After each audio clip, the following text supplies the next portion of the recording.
Hello, I'm Brigantia Blackbird of Blackbird's Brew. Happy Wednesday, and welcome back to Divination Meditation, where we compare and contrast a tarot card, an organ, and a room to see just what kind of signals the universe is trying to send us. So let's jump right in with our tarot card. We have the Six of Swords, or in the case of this cat, the Six of Claws. Now, if you might notice at the bottom, the cat has already done some damage to this piece of furniture, and that's part of the message of this card is that damage has been done. It's behind you. There's nothing you can do about it now. What you can do is to cease and desist from continuing to cause damage. And this is also an opportunity to cool down, get a level head on your shoulders again and regain your equilibrium again. And it further signals that there are new possibilities that may be available soon. And these possibilities will be born out of that damage. And that's when we might see an opportunity to pick up the old needle and thread and repair what was done there, do something about that rift. Now this brings us to our Ogam. We have Straif, which is the blackthorn tree, and it represents coercion and control through force. Very interesting, especially considering current events. We will revisit that shortly. And now for our rune, we have Wunjo, which relates to the ideas of joy, appreciating the good in life, and valuing everyday things. And seeing their worth and their purpose and how, just these little teeny tiny things do help add up to us having a good and comfortable life. So, where are we going with all of this? Unlike other weeks when I feel like we have competing energies or things of that sort, this really is feeling more so to me as past, present, and future.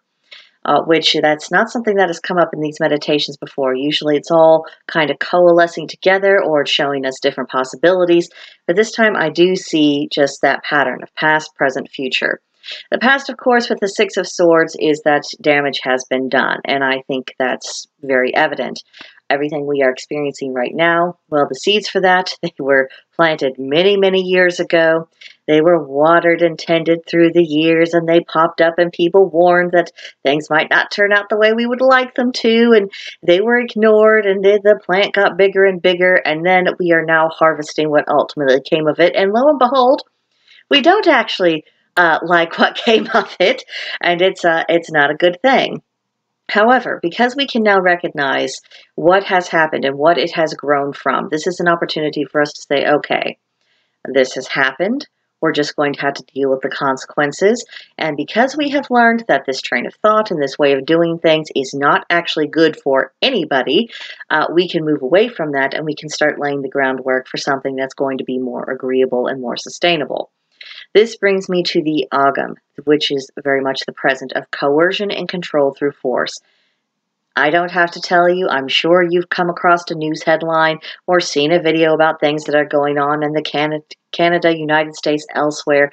There's a reason why people are protesting. There's a reason why you have people shouting for freedom all through the world, and there's a reason why you see their supposed elected representatives, who should be doing what they're told, essentially, are trying to crack down on them, are trying to control them, are trying to use force to make them act like good little subjects instead of their citizens and sovereigns, which is what people really are. The proper role of government is servant, not ruler. But there appears to be a disagreement about that between the elites and between, people like you and me. And so that's what's getting navigated right now, so we'll have to see just how spicy things can get. Now, for the rune with Wunjo about joy, appreciating the good, valuing the everyday, I see this as partially possibilities for the future if we handle things correctly and we are able to get our societies on a better course that has respect for people's individual rights. Certainly, if that's more so the mode of the day and that's the renewal and the renaissance of our culture, then we're not going to have to spend as much time worrying about what elected morons are doing, and we can spend a little bit more time attending to our day-to-day lives.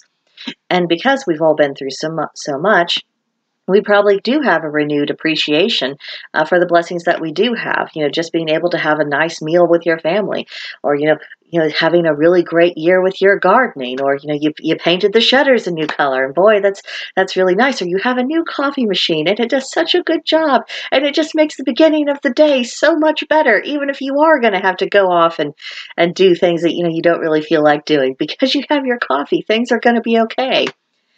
This is something that we can probably take strength in for right now, of being glad of everything that in our lives that is still going right, and enjoying those things, because that will help fortify us deal with any hardships or difficulties that may be in the immediate and near future. But then also, once we're past the other side of it, because always remember, everything comes and goes in cycles, including disagreements in societies and struggles between the people and governments. These things come and go in cycles, and we are very much in a rough patch right now, but eventually at some point that will end. Hopefully within our lifetime, so that we can enjoy the results of it. But if not, we can fight the good fight for our kids and the grandkids and everyone who comes after us, because sooner or later, the tyranny will have to end, and we'll have to have a new resurgence of individualism, personal responsibility, and people making their own decisions instead of outsourcing that to completely unqualified institutions. And once that occurs, then, you do have that resurgence of the good life, of being able to have a normal life when you're not having this constant existential crisis, which is essentially what I feel like the entire world has been experiencing for the past 2 years. I don't really blame people for being crazy right now, just because I think there's been a lot of pressure, and goodness knows you can break people with a lot less pressure than what we've experienced. But there's going to have to be a time when the craziness is done, and we're able to act more sensibly, and we're able to come out of it and heal. So laying the groundwork for that is, I think, going to be very important. So that's the gist that I'm getting from our divination tools for this week. If you have another take on it, I would love to hear about it, or if you'd like to talk about this a little bit more, you're very welcome to come see me at Blackbird's Brew on Discord. There's a link to join in the description box below. And as always, please subscribe to the channel, like the video, leave a comment. I'll see you in the next one. Bye.